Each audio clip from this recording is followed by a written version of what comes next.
and there isn't that ability to link up play from midfield, or from defence to midfield to attack. So it's so disjointed at the moment for Manchester United. But obviously that issue of scoring goals is there for everyone to see. I've spoken publicly about this before. I don't like the system. I don't think it works. I think you've got to have the right players to play it. They don't have the right players to play it. Viewers, hit the like button and make sure you are subscribing right now. Get that done. And a big shout out to our title sponsors, Stocks FC.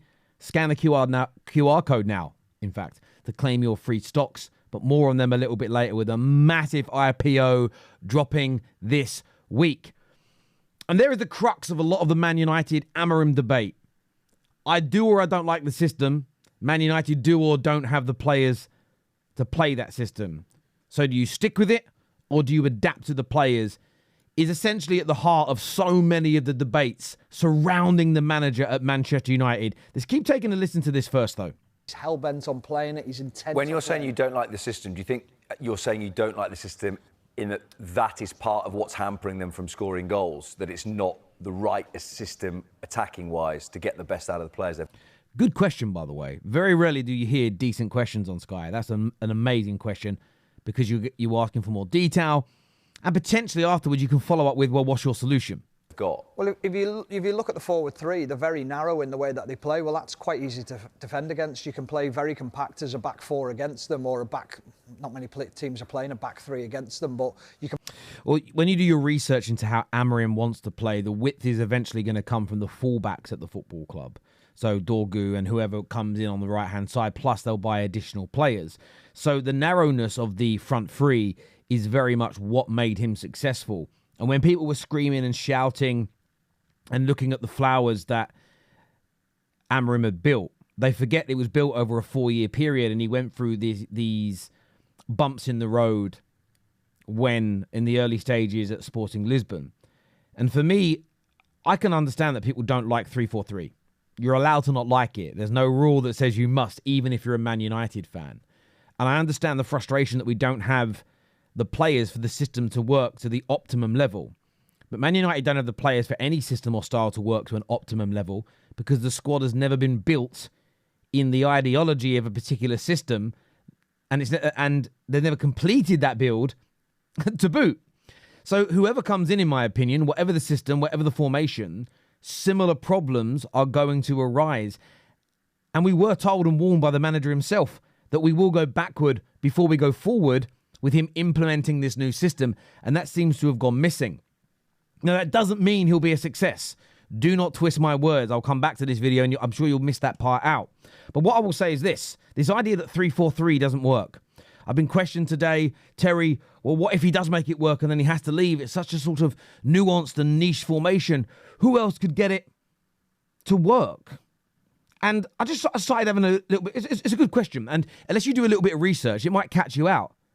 And that's why people ask it. So I did a bit of research and thought, well, Thomas Frank, as an example, plays with 3 at the back, scored regularly in the Premier League, is a growing manager.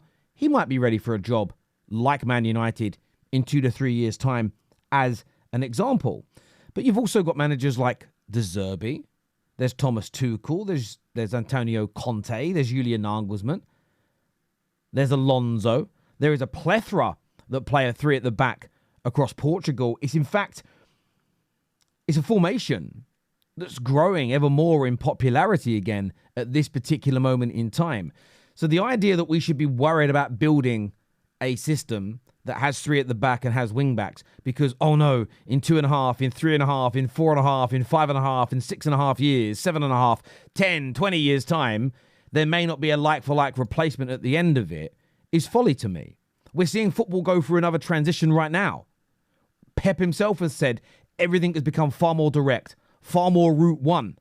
Long balls over the top, 2 or 3 passes to play the ball into the box. Almost like the days of tiki-taka and slow build-up are dying. But that's what we wanted to be built 2 or 3 years ago as Man United fans. We wanted to get rid of that direct football that we were building and go into something new.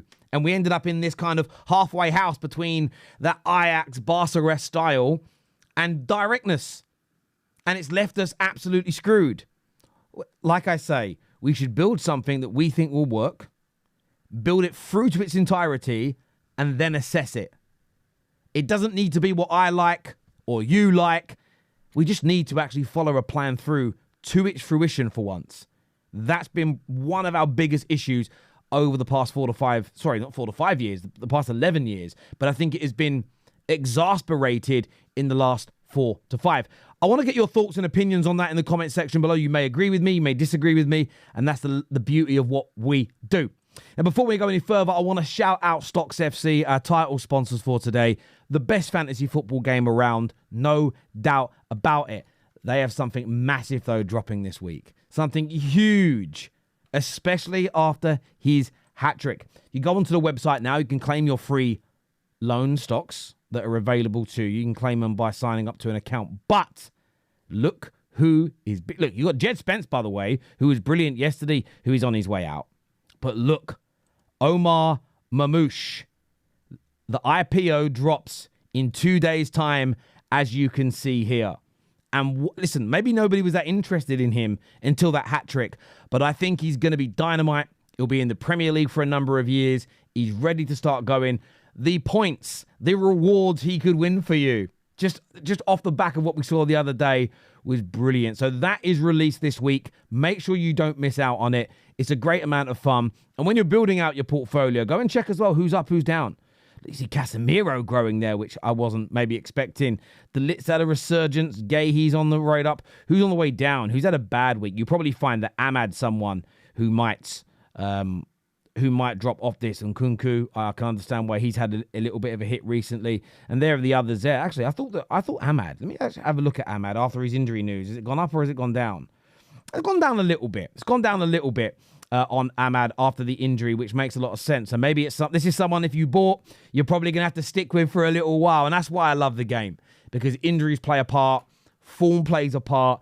It's absolutely brilliant. So sign up now by scanning that QR code or click on the link below.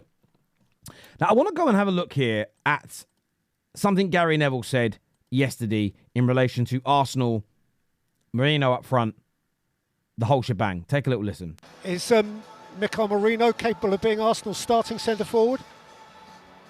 They're going to have to come up with something. And look, I said before the game today in the Sky Sports Newscast, I have got very little sympathy for Arsenal. They knew at the start of the season that they were short in centre-forward. They knew that they might be, if Havertz got injured, that they were in a position where they didn't have the quality up top. So they've known about it. They've also had 2 title races, so they know what it's like. So this is not an inexperienced team anymore. It's not an inexperienced manager, and it's not an inexperienced situation for them to be in. So I always say that ultimately, did you know that this could have happened before the start of the season? Yeah. Could it have been foreseen? Yes, it could. We knew that Arsenal lacked goals up top and a top centre-forward. I'm not saying they should have gone desperately buy one, but they knew in the January transfer window that there was an issue there. Again, couldn't get any business done. So this could have always happened. It has happened. I thought it might be Declan Rice coming from behind and from midfield and going forward, and Jorginho and Partey might be deeper, or even Mourinho and Partey might be deeper. But it's ended up that Mourinho's obviously gone forward and he's been the one that's the threat in the box. It's interesting. The question was, do you think Mourinho could be the answer? And his first minute was talking about, well, no one's got sympathy. I don't have sympathy. No one should have sympathy. 0 excuses for injuries. This is all on Arsenal. It's all on them. They knew they were short. They didn't buy in the summer. They knew they were short after more injuries. They didn't buy in January. It's all on them. That wasn't the question. First of all, that wasn't the question. Secondly, if I think about the Gooners that have been on the terrace in the last 3 weeks, and there's a reason I mentioned 3 weeks, and we'll expand on that. If I think about Arsenal fans I follow on socials, I watch AFTV.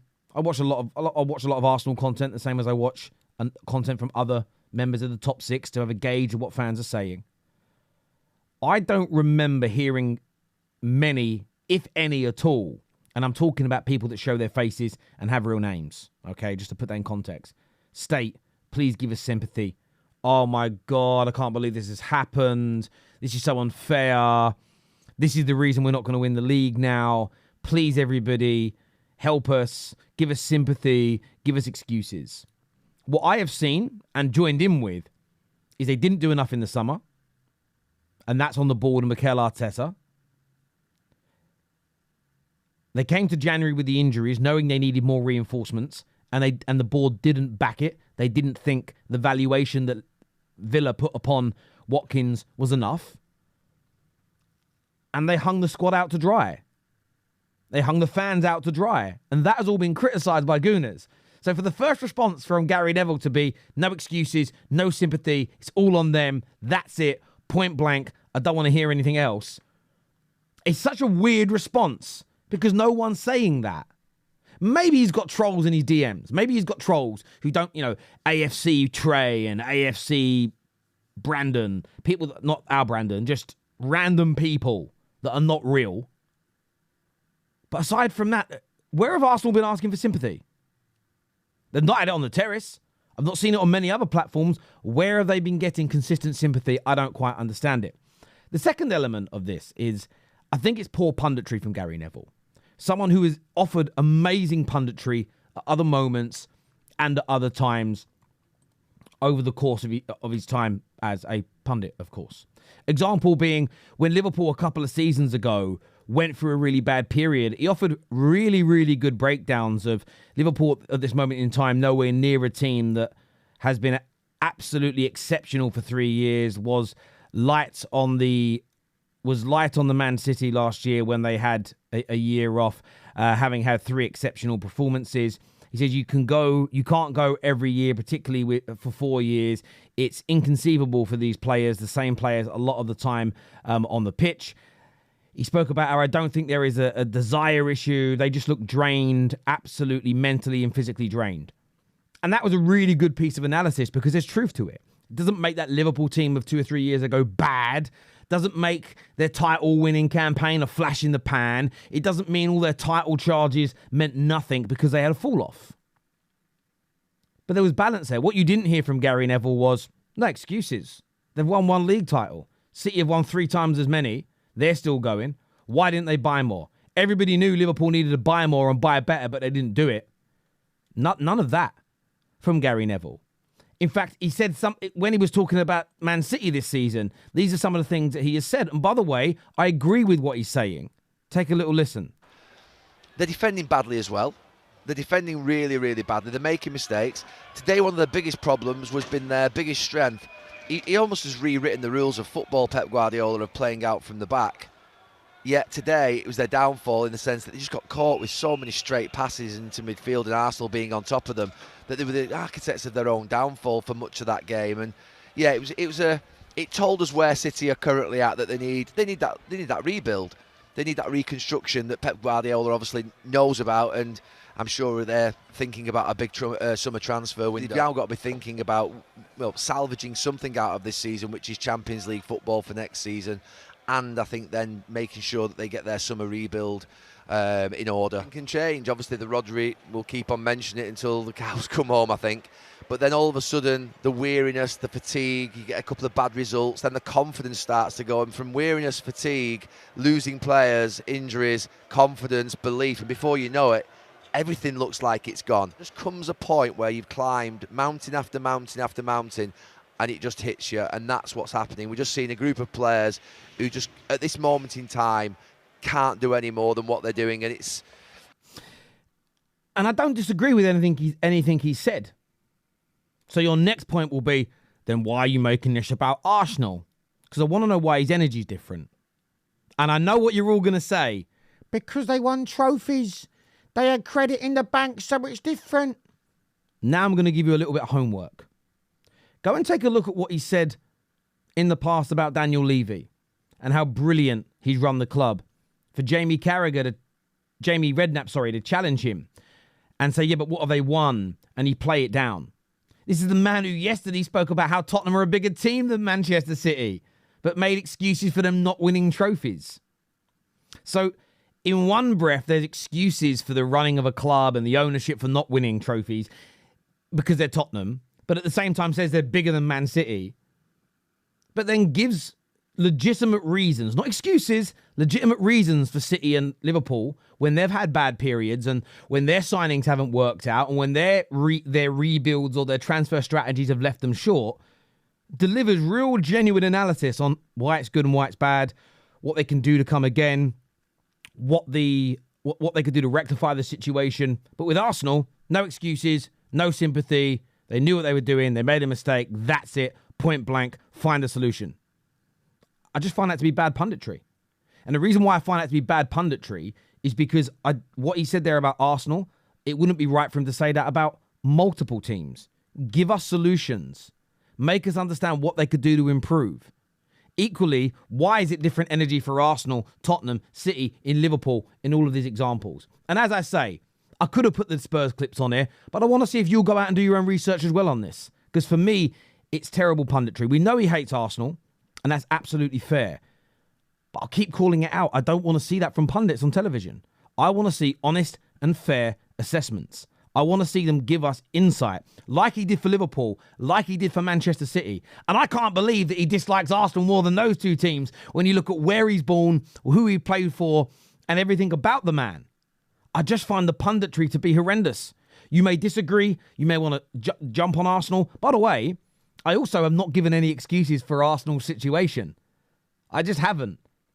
Not in any way. But I've been this consistent same. I look at City's situation and go, well, I'm criticising their bad transfer windows. I'm criticising the lack of replacements. I'm criticising poor investment. I've done that for Liverpool in recent years. I do it to my club all the time. I've done it for Arsenal. I'm asking why is there not consistency from the biggest broadcaster in the country? Why? Give me your thoughts. Give me your opinions. A big shout out to Stocks FC. Until next time, take care. Goodbye. God bless. And I'll see you all again soon. Peace.